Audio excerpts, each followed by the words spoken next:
poquito complicado porque no la cosa de marzo y la multiplicación. Así que tratemos de que está bien para que nos mantengamos despiertos y captemos las señales importantes para que sea mucho más fácil estudiarlos, ¿ok?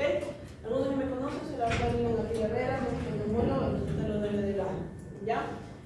Entonces, cuando nuestra cabeza piensa en enfisema, automáticamente quiero que nuestra cabeza piense en retención de aire, ¿ok? Listo. Entonces, nosotros sabemos que los bronquios son unos tubos mediante los cuales van a pasar el aire, ¿verdad? Y este aire al final va a llegar a lo que se llama los alvéolos, donde se produce el intercambio gaseoso. ¿Qué es lo que pasa en estas enfermedades en las cuales se produce enfisema pulmonar? Porque el enfisema también lo podemos encontrar en otras patologías, como por ejemplo el tejido subcutáneo, en el tejido celular subcutáneo, y eso es otro tipo de patología. Pero en el caso del pulmón, lo que se va a producir es un estrechamiento de la luz bronquial, ¿ok? Ese estrechamiento de la luz bronquial va a pasar, ¿por qué? Porque se va a producir una inflamación de la pared bronquial con la consiguiente conformación de bronquio. Entonces, al estrecharse ese aire y al momento de que el aire llega, porque el aire tiene un flujo de entrada y de salida, no va a salir la suficiente cantidad de aire. Y este aire se va a ver acumulado en la parte distal de la vía aérea, que es el nivel de los alvéolos. Entonces, estos alvéolos, imagínense como un racimo de uvas, de estar todos juntitos, ¿qué va a pasar si vamos a meter media cantidad de aire? Se va a romper y el aire se va a acumular en esos alvéolos, ¿ok? Al momento de acumularse el aire dentro de los alvéolos, entonces se van a perder, va a distorsionar la arquitectura normal, entonces el pulmón se va a ver de qué color, más negro, ¿verdad? Porque el negro, ¿qué significa? Aire. ¿Listo? Perfecto, entonces ya captamos bastante bien. Listo. Pero no solamente esto se va a dar en el contexto de lo que es la enfermedad pulmonar obstructiva crónica, también se puede dar en el contexto de asma. ¿Cómo así? Un paciente asmático que tiene un mal control de su enfermedad va a producir lo que se llama remodelamiento de la vía aérea. Es decir, se inflama, se desinflama, se inflama, se desinflama, se inflama, se inflama, se inflama, se inflama y se fibrosa esa vía aérea. Entonces ya va a haber un remodelamiento de esta vía aérea con la consiguiente obstrucción fija al flujo de aire y la producción de enfisema. ¿Listo? Perfecto. Avancemos. Pero la enfermedad que predominante cuando prácticamente nosotros pensamos en enfisema es la enfermedad pulmonar obstructiva crónica. Entonces, el enfisema se define en términos anatómicos como la dilatación anormal y permanente de los espacios aéreos distales al bronquiolo terminal con destrucción de sus paredes y sin signos de fibrosis. ¿Ok? Entonces, recuerden que esta es una dilatación anormal y permanente. Clínicamente, la disnea es el síntoma principal. Coexiste frecuentemente con la bronquitis crónica como un síndrome común denominado EPOC. ¿Ok? ¿Por qué va a haber disnea? Porque al destruirse lo que son las paredes alveolares ya se afecta a lo que es el intersticio, ¿verdad? Ya no va a haber una buena estructura de ese intersticio y el intercambio gaseoso también ya al salir. El factor principal es la exposición a sustancias inhaladas que son nocivas o irritantes. El principal es el humo de tabaco. El 90% de los pacientes son fumadores, pudiendo haber hipersecreción de mocos, inflamación y la consiguiente infección. Pero recuerden que no solamente está lo que es el humo de tabaco como ruido principal predominante en lo que es nuestras patologías de época, sino en nuestro medio también predomina la biomasa. Y actualmente también se están haciendo estudios del vaping, cómo va a afectar a la vía aérea en un futuro. ¿Ok? La anamnesis, hay una historia de disnea progresiva, sobre todo el esfuerzo, en dependencia del tamaño y número de bulas y calidad del parénquima pulmonar de base. ¿Qué significa bulas?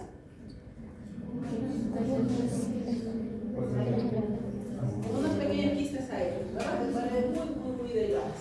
Las complicaciones pueden condicionar tos, expectoración, fiebre y hemotisis, neumotoras, clínicas de infección pulmonar, cor pulmonar, etc.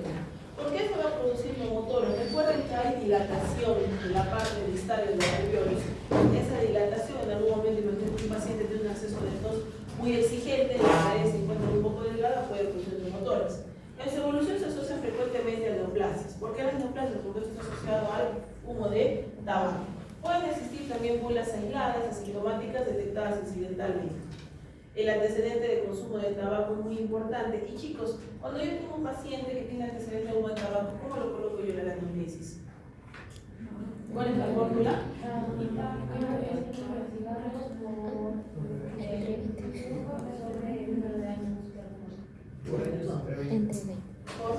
número de cigarros que consume el día por el año consecutivos. Si consume entre la cantidad de cigarros que no llega el 20.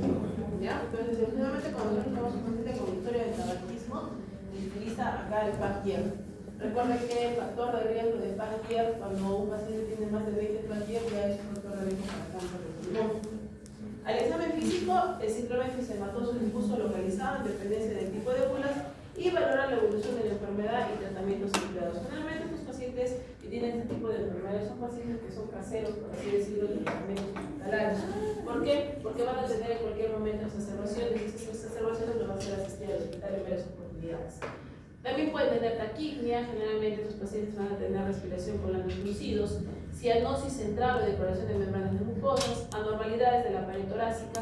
Acá va a haber una hiperinflación pulmonar vista en él, que incluye costillas relativamente horizontalizadas, tórax en forma de tonel y abdomen prominente. Entonces, recuerden que en las costillas tenemos una cierta curvatura hacia la parte de abajo. Como va a producir enfisema, ese tórax se va a inflar más de lo normal, entonces las costillas van a estar horizontalizadas. Eso me implica un signo indirecto para ver lo que es retención de aire. Aplanamiento de los semidiafragmas puede ser ocasionado por retracción paradójica de la caja torácica inferior en inspiración, reducción de la matidez cardíaca o la presencia del enfisema. Generalmente los pacientes tienen activación de músculos en reposo cuando están en el cúbito dorsal. Hay uso de músculos accesorios como el músculo escalero y esternomascloideo, que ya sabemos que cuando hay uso de estas musculaturas el paciente está en una insuficiencia respiratoria. Recordemos que lo que va a producir va a haber acá una presencia de una obstrucción del flujo aéreo a nivel bronquial. Recuerda que la patología bronquial va a ocasionar los sonidos. ¿Cuáles son los sibilantes y los roncantes, ¿verdad? Entonces los sibilantes van a ser durante la respiración, es un indicador útil de limitación del flujo aéreo. Va a haber reducción del murmullo vesicular y el hígado puede ser palpable por desplazamiento caudal. Estamos diciendo de que el tórax va a aumentar sus diámetros, ¿verdad? Por ende los diafragmas van a descender un poco y por ende eso también va a empujar un poco el hígado, el cual puede ser palpable.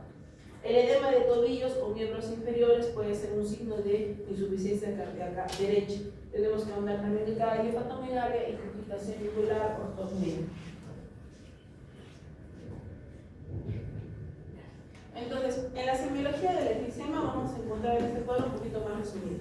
En la inspección va a haber taquipnia, va a haber una respiración ruda, hemos dicho una respiración profunda con uso de musculatura accesoria, los labios van a estar fruncidos, hay agranamiento global del tórax y generalmente los pacientes van a ver pérdida de peso. ¿Por qué van a tener pérdida de peso? Por el esfuerzo que hacen los pacientes al momento de respirar, porque muchas veces estos pacientes van a empezar con insuficiencia respiratoria crónica.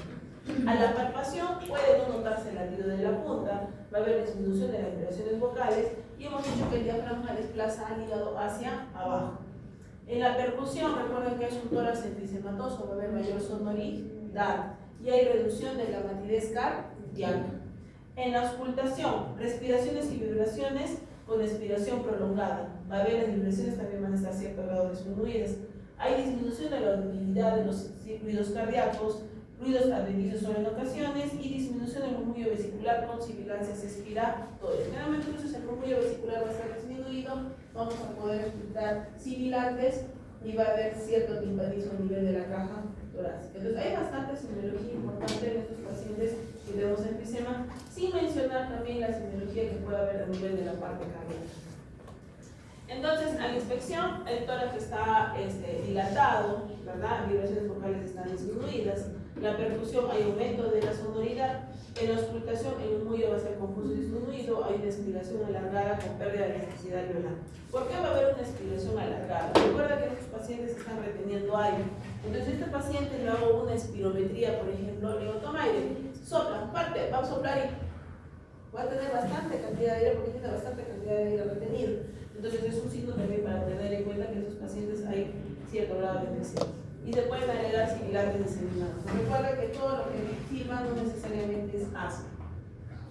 Estos pacientes generalmente van a ser, en el caso de enfisema, pacientes de una edad entre 50 y 75 años. La disnea es intensa, la tos puede haber tardía, puede haber expectoración. Las infecciones son esporádicas, insuficiencia respiratoria que los pacientes van a terminales, son pacientes que están bien adelgazados. el pulmón está hiperinsuflado y el corazón está pequeño y la retracción elástica está baja. Nuevamente, el esputo en estos casos de los pacientes generalmente con enfisema es escaso y glucoso y episodios de insuficiencia respiratoria son continuos, pero a menudo son terminales porque son pacientes que ya tienen cambios estructurales en el pulmón. Y en la radiografía de tórax va a haber hiperinsuflación, cambios apoyosos, corazón pequeño. Esta parte es muy importante y esta parte es la que sí tiene que utilizar bastante memoria porque es la clasificación anatómica de lo que es el enfisema. Esta clasificación anatómica se va a dar según la localización en el asino pulmonar. Entonces tenemos 4 tipos de enfisema. ¿Ya? Tenemos el enfisema acinar, proximal o centroacinar, frecuentemente lóbulos superiores y pacientes fumadores. Vamos a verlos en gráfico más adelante para poderlos ubicarnos mejor. Tenemos el enfisema distal acinar o paraseptal. Aparecen junto a zonas de fibrosis, hay cicatrización o atelectasias y puede ser más intenso en la mitad superior de los pulmones. Generalmente es responsable de los casos de neumotoras espontáneos en adultos jóvenes, y los espacios respiratorios han aumentado de tamaño por líquidos. Entonces, este tipo de enfisema acinar o paraseptal generalmente es un enfisema que se va a producir compensatorio a ciertas áreas de lesiones pulmonares o cicatrizales o en el caso de atelectasias secuelares. En el caso de enfisema panacinar o panlobular, toma todo el acino, progresa irregularmente de forma más agresiva y altera la estructura del pulmón. Apenas reconocible original del enfisema difuso, apareciendo irregularmente en pacientes fumadores y en déficit de alfa-1 antitricina, donde también es más severo en las fases. Entonces, enfisema distal, acinar o paraseptal, generalmente en zonas de cicatrización o atelectasias secuelares. Enfisema panacinar o panlobular, generalmente en los pacientes con antecedente de tabaquismo o cuando hay deficiencia del alfa-1 antitricina. Recuerden que este es más agresivo, altera toda la estructura del pulmón, mientras que este son en ciertos lugares. El enfisema irregular afecta irregularmente el acino, se asocia casi invariablemente a procesos cicatrizales también. Estos pocos habitualmente son asintomáticos. Vamos a ver entonces. ¿Ya? Entonces tenemos acá la formación de lo que es un acino normal. Tenemos lo que es el bronquiolo respiratorio, el ducto alveolar y el alveolo. Mientras que el enfisema centroacinar, la lesión no es tan distal como el panacinar, es generalmente a nivel del bronquiolo respiratorio. En el enfisema panacinar se va a dar a nivel de lo que es el alveolo y el ducto alveolar. ¿Ok? Entonces estamos bien diferenciados cómo se produce esta alteración del enfisema. Igualito tenemos que, bueno, en este caso lo que se va a producir a nivel del tabaco es una activación de los factores de inflamación, interleuquina 8, factor de necrosis tumoral, y esto va a producir aumento de las tasas neutrofílicas con la siguiente daño tisular. Hay aumento de la elastasa, de las metaloproteinasas a nivel de los macrófagos y la producción de enfisema. Entonces tenemos ahí el enfisema panacinar, recuerden que es la parte distal, y el enfisema centroacinar se va más que todo a la parte central. ¿Ya? Listo. Entonces, definitivamente estas divisiones anteriores que hemos visto del enfisema no es más que todo la parte patológica, eso no vamos a poderlo ver un día en la clínica. Porque cuando yo veo un paciente con enfisema, puedo verlo con toda la análisis que he realizado, con los antecedentes que sabemos del paciente, y en el momento de pedir un examen auxiliar, lo que ustedes saben, lo primero que se pide siempre en neumología es una radiografía de pulmones. Entonces, ¿quién me ayuda a poder escribir esta plaquita?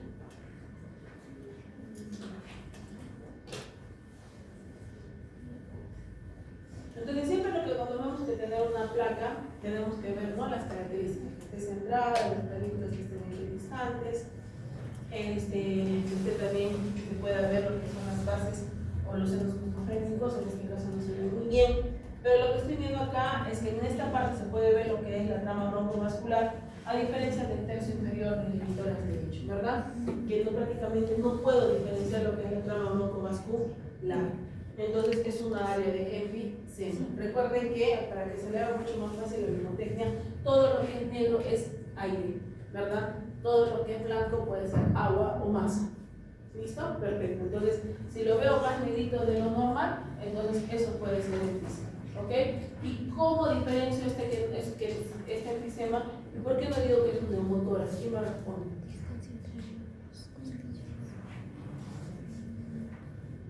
Porque se miraría la ocupación. aunque la línea del pulmón de la clave se notaría en este caso de la Ya, muy bien, por la dedicación, pero más que todo recuerden, si como todas las ápices o bases. Ápices, neumo, por gravedad el aire se va para arriba, el derrame por gravedad se va hacia abajo. Y generalmente el neumotórax no es tan central, es más que todo periférico. Y como dice mi compañera, la visualización de las pleuras, vamos a ver una pleura visceral, y el espacio con la siguiente pleura parietal que está pegada a la pared. ¿Ok? Muy bien, vamos. Y si ustedes se dan cuenta, como que el pulmón se ve más rechonchito, ¿no? Más redondito de lo que normalmente es el pulmón. Pero definitivamente, si yo quiero ver un enfisema, tengo la sospecha diagnóstica, entonces el gol estándar es la tomografía, porque la tomografía voy a poder ver bien mejor los centros telomeriales y con eso voy a poder diferenciar mejor la arquitectura del pulmón.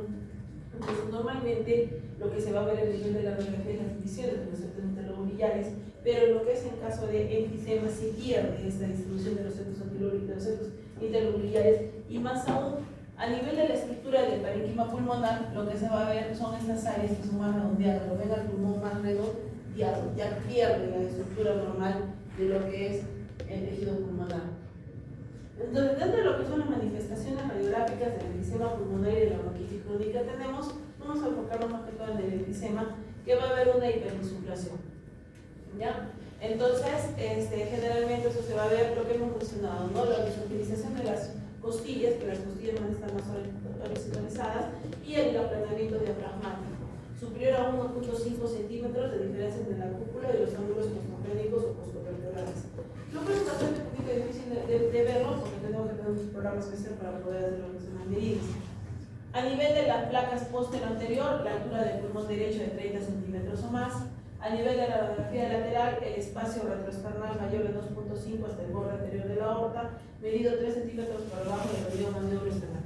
La verdad que en esta parte yo quiero que se recuerden algo muy importante. Entonces, hay aplanamiento de los arcos, aplanamiento de la cúpula diafragmática y cierta horizontalización de los arcos costales, ¿ya? Esos dos plus quiero que se vean en su cabeza al momento de ver una radiografía con enfisema. Vamos a ver también estos signos: oligoemia, vasoconstricción refleja con un patrón hipovascular irregular y distorsionado, signo del vaso recto de Simón. Bueno, ¿qué significa oligoemia? Como pueden ver en la plaquita, acá podemos ver cómo están cerca, se ven cerca las estructuras interiores a nivel de los ganglios pulmonares, etc. Acá ya se perdió, ¿verdad? Ya se distorsionó todo eso. Vamos a ver también signos de hipertensión pulmonar con agrandamiento, dilatación de las arterias pulmonares centrales, la cardiomegalia, el ensanchamiento del pedículo vascular mediastínico con insuficiencia cardíaca derecha. La hipertensión pulmonar generalmente lo que van a ver características es el agrandamiento de las arterias pulmonares. La presencia de bulas, que hemos dicho que estas bulas también van a estar inmersas en lo que es la patología del PIEMA, el enfisema, atrapamiento de aire en inspiración. Esta parte 5, ¿ya?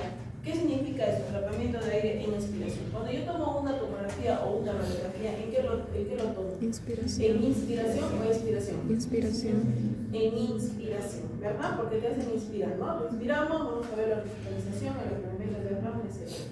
Pero también puedo tomar mis estudios en expiración. Ahora, si normalmente yo tomo un estudio de inspiración, el pulmón va a haber disminuido el diámetro, ¿verdad? Porque estoy botando todo el aire del pulmón. Pero hemos dicho en este caso qué va a pasar, va a haber atrapamiento a entonces vamos a ver áreas hiperinsufladas a pesar que el paciente esté en inspiración. Entonces, si yo quiero hacer un diagnóstico, estar 100% seguro que el paciente está teniendo un problema de enfisema o retención de aire, ¿qué lo voy a hacer? Tomar una tomografía en inspiración o expiración. En las dos. En las dos. En inspiración porque tengo que ver ciertas características que hemos visto. Y en expiración porque voy a ver cómo se retiene el aire. ¿Ok? Perfecto. La tráquea en vaina de sable con índice traqueal, corono sagital inferior. Bueno, en verdad que aprender esto tiene que aprenderlo de memoria, ¿ok? En la práctica va a ser difícil que hagas que te pongas a medir unos puntos de digo, pero tenemos que saber estas medidas para poder tener. Entonces, vamos. Hemos dicho que fisiopatológicamente ¿qué se va a producir? Una broncoconstricción, ¿verdad? Esta broncoconstricción va a ser el bronquio y va a ir con todo el aire sano. Entonces, mi primera arma va a ser que los broncodilatar vasodilatadores. Los dos grupos de vasodilatadores que tenemos son los beta 2 agonistas y los anticolinérgicos, ¿verdad? Entonces vamos a hacer uso de los beta 2 agonistas y los anticolinérgicos. Generalmente, ¿qué van a hacer esos medicamentos? Los medicamentos van a relajar la musculatura, ¿verdad? Van a broncodilatar a lo que es el bronquio y va a ayudar a que salga todo ese aire que está retenido. Vamos a utilizar corticoides inhalados, sí, en los casos de los que pacientes presenten cierta exacerbación. Por ejemplo, un paciente que está con un EPOC ya establecido, agarró una influenza, le produjo mayor broncoespasmo, le escucho mayores sibilantes, utilizo corticoides inhalados. Y en el caso de los antibióticos, generalmente, ¿cuándo puedo utilizar en estos casos? Hemos dicho que esos bronquios van a estar llenos de secreciones. Si tengo un paciente que está con insuficiencia respiratoria, que está con expectoración de hace 5 días, que es verdosa, purulenta y aumentada la insuficiencia respiratoria, también hago uso de los antibióticos. Rehabilitación pulmonar, esta parte muy importante en estos pacientes. ¿Por qué? Hemos dicho que estos pacientes son gorditos o flacos. Son pacientes flacos, ¿verdad? Son pacientes muy delgados. ¿Por qué? Porque hay un mayor consumo de energía. La respiración, recuerden chicos, que es un proceso activo y pasivo. Recuerden que son los dos. Necesito de musculatura, especialmente del trabajo de diafragma, pero también de los otros músculos accesorios. Si por ejemplo yo gasto 20 en respirar, ese paciente va a gastar 50 en respirar. El gasto energético va a ser más. Por ende, por eso la mayoría de pacientes crónicos respiratorios, si ustedes van a ver los centros hospitalarios, son pacientes muy delgados. Esta parte es muy importante. Terapia nutricional. En la terapia nutricional, generalmente los pacientes necesitan aumentar de peso, pero no aumentar de peso a base de grasitas, sino aumentar de peso a la base de proteínas. ¿Ok? Administración de oxígeno. Si tienes enfisema grave con bajos niveles de oxígeno estable, generalmente los pacientes son candidatos a oxígeno domiciliario en casa. Y muchas veces estos pacientes generalmente van a utilizar oxígeno por cánula nasales. En el tema de terapia nutricional vamos a agregar un poquito. ¿Qué tipo de insuficiencia respiratoria conocen, chicos? Tenemos la 1O, la tipo 2O, la tipo 3 y la tipo 4. Muy bien. En este tipo de pacientes con enfisema, generalmente hacemos una insuficiencia respiratoria tipo 2. ¿Ya? Entonces vamos a hacer ese tipo de insuficiencia respiratoria hipercápnica. Entonces, si tengo un paciente con insuficiencia respiratoria hipercápnica, ¿qué no tiene que comer el paciente?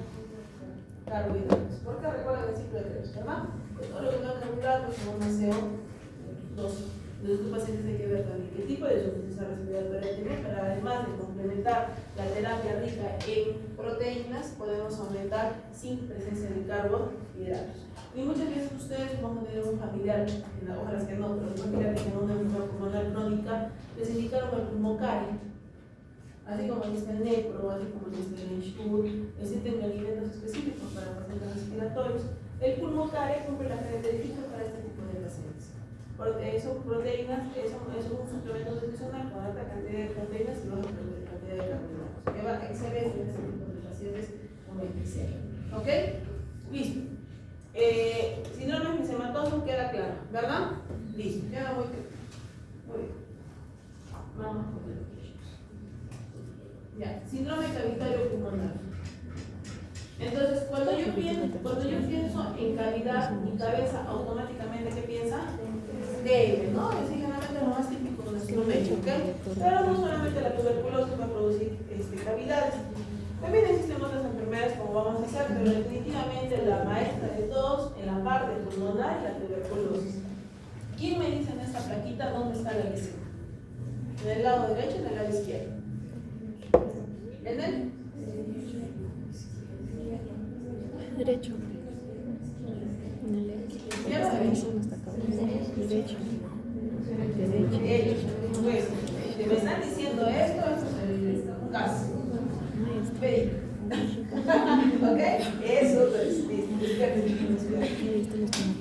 En el lado derecho. ¿Ok? Entonces se ve ahí una lesión, ¿no? Estoy viendo que el pulmón no es homogéneo, ¿verdad? Acá hay una lesión, entonces la lesión acá está en el lado derecho. Vamos a ver. Diversas enfermedades se presentan como cavidades pulmonares. El espectro de diagnóstico es desafiante ya que varía desde infecciones agudas, infecciones crónicas, enfermedades sistémicas crónicas y tumores malignos. Realmente cuando nosotros vimos una cavidad, para ponernos a pensar qué puede ser, ¿ya? El conocimiento de la epidemiología, radiología y TEC es muy importante. ¿Por qué? Porque a veces los pacientes no te mencionan mucha psicología, mucha anamnesis, por así decirlo, y en el examen físico no encontramos tanto que nos ayude a ver por qué. Entonces, una cavidad pulmonar se define como un espacio lleno de gas dentro de una zona de consolidación pulmonar o dentro de una masa o un núcleo. ¿Qué quiere decir eso? Ejemplo, existen neumonías, ¿verdad? Y las neumonías pueden tener diferentes tipos de neumonías. Imagínense, puedo tener una neumonía necrotizante. Tengo la consolidación y por dentro está destruyendo y comiéndose al pulmón. ¿Nos va a formar una cavidad? Perfecto, muy bien. Vamos a hacerla más chévere. Tengo una masa. Encima de la masa hice neumonía y encima de la neumonía se está necrotizando. ¿Ok? Entonces no solamente, acá no es el tema de que voy a ver imágenes tan similares que va a ser muy fácil el diagnóstico. No. Desde un punto de vista patológico, una cavidad surge de necrosis liquefactiva y posterior expulsión de desechos a través del árbol bronquial. Recuerden que generalmente las cavidades a nivel pulmonares buscan salir. Un ejemplo puede ser la vómica. ¿Qué es vómica, chicos? ¿Qué sabor tiene? Salado, ¿verdad? Entonces, una vómica es la consecuencia de un quiste de aquí de roto, ¿no? Que busca salir al exterior. Perfecto. La pared de la cavidad varía en grosor según la patología subyacente, pero normalmente mide menos de 2 milímetros. Los quistes, por otro lado, son generalmente paredes delgadas de 2 milímetros o menos, ¿ok? Entonces tenemos los quistes, las bulas, las cavernas. Entonces las etiologías son variables. La tuberculosis, como les dice la cabeza, la neumonía, ya les dice el ejemplo de una neumonía necrotizante. Abscesos es el acúmulo de pus. Generalmente una neumonía se puede abscedar, con todo respeto si se puede abscedar. Neoplasias, ya les dice el ejemplo. Micosis, ¿qué son micosis? Son los honguitos, ¿ya? Los hongos también producen destrucción, necrosis del parénquima pulmonar. La hidatidosis pulmonar. ¿Quién produce la hidatidosis pulmonar, chicos? El equinococcus, ¿qué más? ¿Cuál es su apellido? Granulosos, ¿no? El equinococcus granulosos que va a formar una cavidad quística, que si es que vomico esa cavidad quística va a tener un color salado. Si tomo una radiografía de pulmones voy a ver una cavidad con un nivel hidroaéreo, por ejemplo, ¿verdad? Y la presencia de malformaciones, existen malformaciones arteriovenosas que también pueden producir ciertas imágenes como de cavidades. Dentro de lo que son órdenes inflamatorios tenemos la neuromatosis de Wegener y la sarcoidosis. Vamos a ver la causa neoplástica. Entonces, generalmente tenemos carcinoma broncogénico, broncógeno, carcinoma metastásico y linfomas. Entonces, el carcinoma broncógeno puede cavitar debido a una pérdida de sustancia necrótica central dentro de una masa tumoral. Otro mecanismo es la obstrucción de un bronquio con infección, necrosis y cavitación, en parénquima pulmonar, dejado del tumor. Entonces, generalmente los tumores, recuerden que son lesiones que buscan bastante vascularidad porque ellos necesitan alimentarse para poder seguir creciendo. Pero conforme crecen también se van destruyendo, no es que todo va a crecer de una forma pareja, todo va a ser tejido viable. Entonces, esa parte de destrucción de ese parénquima pulmonar se puede necrosar, se puede infectar y se puede cavitar, ¿ya? Dentro de lo que es la neoplasia. Pues recuerden que el pulmón no solamente produce cáncer en sí, sino también recibe tumores de otros tipos de lugares. ¿Ok? Entonces, acá está lo que es la metástasis. Solamente el 4% de los tumores metastásicos cavitan y generalmente son los espinos celulares. Espinos celulares, automáticamente mi cabeza piensa en qué órgano. En piel, ¿verdad? Sí, muy bien. Linfoma, la enfermedad de Hodgkin puede invadir parénquima pulmonar, necrosarse y cavitar. Entonces, existen diferentes patologías dentro de las muestras que pueden cavitar. Las infecciones pueden ser múltiples organismos, desde bacterias que comúnmente están en nuestra comunidad hasta micobacterias atípicas y hongos. Por ejemplo, Streptococcus, Staphylo, Klebsiella, Haemophilus, son bacterias que normalmente podemos uno contraer algún tipo de infección, pero siempre nos va a producir alguna infección que va a cavitar, no, depende de la comorbilidad de los PD. Perfecto. Dentro de las micobacterias atípicas, típicas y atípicas. La típica, ¿cuál es la micobacteria? Micobacterium tuberculosis. Las atípicas, mencióname 3. Mycoplasma, Micobacterium atípicos, Avio, otro. Bovis, muy bien. Otro. Leprae, por ejemplo, ¿verdad? Listo. Muy bien. Ustedes están súper más frescos que yo ¿qué? Micro. Micro. Ya, hongos, aspergilosis, nemocystis microbici y parásitos, ¿verdad? Recuerden que la aspergilosis, ¿cómo es la historia de una aspergilosis? ¿Quién me la cuenta? Los que no pueden resultar. Uy, eso es brutalmente, por lo menos en los dolores de historia de cada día. ¿Cómo es, chicos? Es un paciente que enfermedad ha tenido antes, este paciente, que le ha formado un hueco de pulmón. En serio, es un paciente que ha tenido TB, es un paciente que ha tenido TB, que es inmunosuprimido, etcétera, etcétera, etcétera. ¿Y qué ha pasado? ¿Ha venido quién? Un aspergillus. ¿Y qué aspergillus es? ¿Cómo se llama? Fumigatus. Y ha venido el bendito aspergillus fumigatus por la vía inhalatoria, se metió a la nariz, yo escucho esta habitación está chévere, me metió el huequito, perfecto. ¿Qué más hace? Empieza a crecer, ¿verdad? Empieza a crecer y hace como un ovillo. Imagínense entonces un hueco con un ovillo de lana adentro. Esa es la imagen típica de las aspergillus fumigatus y es el estereotipo, generalmente en cavidades preexistentes. Entonces el síntoma principal del aspergilo, el signo radiológico es el signo de media luna, el síntoma principal generalmente es el hemoptisis, ¿no? Y parásitos como acabamos de ver lo que es el pisidatil. Entonces, ¿qué patogenia? Para que una cavitación sea detectada clínicamente es necesario que reúna una serie de condiciones. ¿Por qué? Tiene que tener un tamaño, tiene que tener cierto lugar la localización, tiene que tener cierto grado de exponenciación bronquial, tiene que haber cierta condensación del parénquima circulante, contenido y estado de sus paredes. Vamos, ¿por qué es importante? ¿Por qué creen que es importante el tamaño? Porque es una lesión bien chiquitita, paracardíaca, derecha, que está a la mitad. ¿La van a sentir o no la van a sentir? No, va a pasar totalmente desapercibida y con el examen físico no va a causar ninguna sintomatología. Si no tiene comunicación bronquial, está bien periférica, ¿va a tener alguna expulsión a nivel de los bronquios principales? No. Si no hay neumonía y es una cavidad que está solita, feliz y contenta, ¿va a producir alguna sintomatología? No. Entonces, es muy importante saber en qué tipo de cavidades estamos. Las cavidades pueden ser asintomáticas, pero cuando se producen síntomas, lo más comunes son los siguientes. Tos. Recuerden que la tos puede ser productiva o no productiva. Expectoración. De acuerdo a las características del esputo, pueden ser serosos, pueden ser mucosos.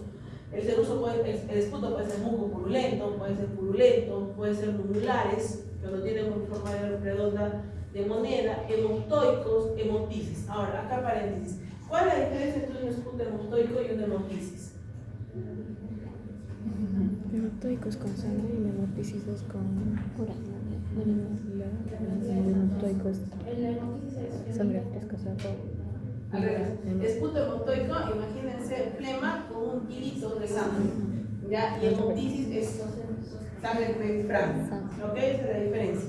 Muy bien. Herrumbrosos es penetración pegajosa de fibrosis tisular y cristalino, líquido cristalino. Muy bien. Porque en el examen físico, ¿qué vamos a ver? Carece de importancia, pero porque generalmente la cavidad no la voy a poder palpar, ¿verdad? O no la voy a poder ver en este caso. Pero sí va a depender de las comorbilidades que el paciente presenta. Por ejemplo, si es una cavidad por un paciente con tuberculosis, un paciente que va a trabajar en eso, ¿verdad? Listo. Es una cavidad por una neoplasia, el paciente también va a tener un tórax adelgazado y la movilidad torácica está disminuida. En la palpación, las vibraciones vocales varían con el grado de condensación pericavitaria. Las vibraciones vocales varían de acuerdo si hay neumonía o no hay neumonía alrededor de esa cavidad. ¿Ya? Cuando es importante están aumentadas, cuando no existen están disminuidas. A la percusión, la sonoridad puede ser aumentada cuando la cavidad es grande. ¿Por qué? Porque va a ser un hueco, va a ser sonoro. Si es superficial y está vacío. Si contiene líquido o si la condensación pericavitaria es considerable, se puede escuchar matices. Recuerden, en esos pacientes también va a haber un síntoma importante, que es la hemoptisis. ¿Se puede percutir en hemoptisis o no? No, entonces hay que tener un poco de cuidado. Ahora vamos a la auscultación, ¿ya? En la auscultación de las cavidades superficiales de cierto tamaño en paredes lisas, comunicantes con un bronquio y con condensación pericavitaria, se aprecia que aquellas actúan como resonadores, modificando el timbre del latido de la lengua traqueal transmitida. ¿Pero se pueden escuchar soplos? Sí, se pueden escuchar soplos. Entonces vamos a ver que puede haber un soplo cavitario o cavernoso. Es intenso y predomina en la inspiración. Literalmente se escucha como que hubiera un hueco, a diferencia del resto del parénquima pulmonar. Es de tonalidad grave y timbre hueco. El soplo se percibe reconocer más fácilmente cuando más superficial es la cavidad. Cuando es de pequeño tamaño, alejado de la superficie y con abundante tejido condensado. El soplo adquiere las características del tubo. Entonces, este tipo de soplo cavitario es generalmente cuando hay un hueco. Pero cuando hay un hueco con neumonía que está circulando alrededor, es un soplo tubario. ¿Entendido eso? El cavitario y tubario. Cuando las cavidades tienen más de 6 centímetros de diámetro, se crean vibraciones secundarias que generan un soplo llamado anfórico. Entonces, resumiendo, soplo cavitario si tenemos que hay un hueco, nada más. Soplo tubario cuando hay el hueco y hay neumonía a su alrededor. Perfecto. Y el soplo anfórico cuando las cavidades tienen más de 6 centímetros de diámetro y genera ciertas vibraciones en su interior. ¿Ya? Listo. Broncofonía y pectoriloquia. La broncofonía es el refuerzo respiratorio de las vibraciones vocales que se oyen con un eco bronquial peculiar. Consiste en una clara transmisión de la voz hablada a través del parénquima pulmonar y de la pared torácica. Generalmente la broncofonía es característico de las condensaciones, mientras que la pectoriloquia consiste en la percusión de la voz del paciente superficialmente en el sitio donde se ausculta y a la vez perfectamente articulada. Las pectoriloquias se va a encontrar sobre todo en las cavernas, en las consolidaciones pulmonares y en la parte alta de los canales pleurales. Entonces vamos. En el síndrome cavitario no toda cavidad va a producir un síndrome cavitario. Hemos dicho que depende del tamaño, depende de la localización, depende si es que hay una condensación alrededor. Generalmente hay un conjunto de signos y síntomas que se presentan debido a que se va a producir cierta destrucción de la cavidad del tejido pulmonar con la consiguiente formación de una cavidad. La etiología hemos visto que las principales pueden ser que tuberculosis, hemos dicho que también puede haber neoplasias, puede haber bacterias y puede ser micobacterias y también por hongos. Los síntomas hemos visto que puede ser la tos, que es primordial, la expectoración con las diferentes características de la expectoración, junto también con la hemoptisis o el esputo mostórico. En inspección, generalmente si son pequeñas no se va a ver absolutamente nada, pero se tiene que ver la patología concomitante que esté presentando, ya que muchos de estos pacientes van a tener neumonías o tuberculosis y los tórax van a ser de características, el paciente va a estar delgado, se va a poder ver incluso puede haber baja de peso, puede estar el paciente delgado, uso de musculatura accesoria si es que está con cierta insuficiencia respiratoria. En la palpación, apreciación y está disminuida del lado afectado, las vibraciones vocales van a estar ausentes porque va a ser una cavidad. En la sonoridad, en la percusión va a haber una sonoridad disminuida si es que hay cierta condensación alrededor de eso. Y en la auscultación, los soplos que acabamos de mencionar, ¿ya? Junto a lo que es la pectoriloquia, ahora y la boca nerviosa. Listo, vamos un poco de placas.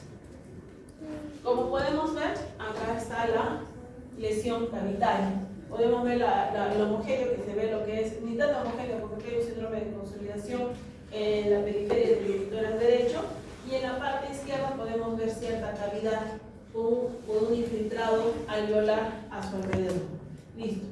En esta zona también podemos diferenciar la presencia de la cavidad con ciertos niveles hidroaéreos en su interior. Recuerden que también estas lesiones, teniendo en cuenta que por ejemplo acá pareciera que incluso fuera la mama, ¿no? Porque está acá bien redondeada, pero acá ya se puede ver diferenciar las cavidades en su interior. Recuerden algo que antes de que se me vayan, en la parte izquierda recuerden que siempre puedo ver lo que es el polvo. Yo tengo que diferenciar un poquito y tener mucho cuidado que no se me vaya a pasar eso como una imagen cavitaria. Listo, acá tenemos también otra cavidad. Recuerden muy bien que estas cavidades van a estar generalmente relacionadas con consolidaciones, ¿verdad? Cuando yo pienso en una consolidación, mi cabeza piensa en neumonía, que no es la única, pero generalmente vamos con esa relación. Perfecto. Y tenemos acá estas lesiones, que son las lesiones destructivas del parénquima pulmonar, con múltiples cavidades en su interior y que se encuentran en ápices. ¿Qué pienso? En tuberculosis. Muy bien. Entonces, dentro de lo que es tuberculosis y otras micobacterias no tuberculosas, hemos dicho que eso ya sabemos que cuando hay tuberculosis es el principal. Generalmente hemos dicho que se encuentra en la parte apical y posterior de los lóbulos superiores o segmentos superiores y los lóbulos inferiores presentes en la parte de arriba. Las paredes son gruesas, márgenes irregulares, ¿ya? Pero cuando ya pasa todo el tratamiento, eso se adelgaza y se puede dar lugar a quistes, se puede dar lugar a bronquiectasias. ¿ya? Y la afectación ganglionar es característica. Que también puede haber otras presencias de lesiones como derrame pleural y otras manifestaciones. Entonces, acá vemos, por ejemplo, este pulmón, ¿qué les llama la atención, chicos? De la clase anterior que hemos visto, es un pulmón con enfisema. ¿Ven la diferencia, verdad? Un pulmón enfisematoso compensatorio por la presencia de múltiples cavidades. ¿Y qué son estas de paredes canalinas? ¿Qué serían las úvulas? ¿Ok? ¿Entendido? Un pulmón enfisematoso. Lo diferente acá, esta es una caverna, porque veo las paredes, ¿están delgadas o gruesas?